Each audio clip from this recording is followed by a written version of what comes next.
The global community is reeling from a horrific incident in Ukraine as celebrated American video journalist Bravery was shot and killed while reporting on the dangers of Russia's ongoing war against Ukraine. Renaud, 50, was a contributor to the New York Times who was in Ukraine at the time on a project with Time Studios regarding the global refugee crisis. Shooters are still at large, and a full investigation is pending. Renaud paid the ultimate sacrifice in an effort to bring light to the inhumanities of the war and remind the world of the severe price innocent civilians and those bearing witness are forced to pay for global conflict.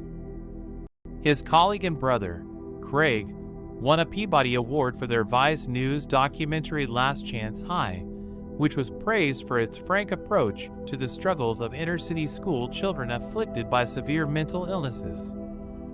American Deputy Secretary of State Stephen Sullivan warned that any attack accidental or not on NATO territory would result in all member countries responding with full force, noting the president's pledge to defend every inch of NATO-governed land.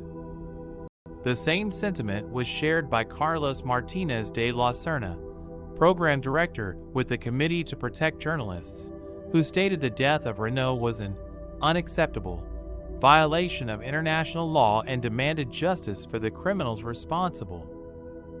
Renaud's death is but one example of the deadly trend of casualties from the war in Ukraine. Earlier this month, a Sky News team was attacked and one journalist was injured and subsequently evacuated back to the UK. And earlier this week, a maternity ward in Mariupol was destroyed by Russian forces, and a military training center in Yavor saw 35 people killed and dozens more injured.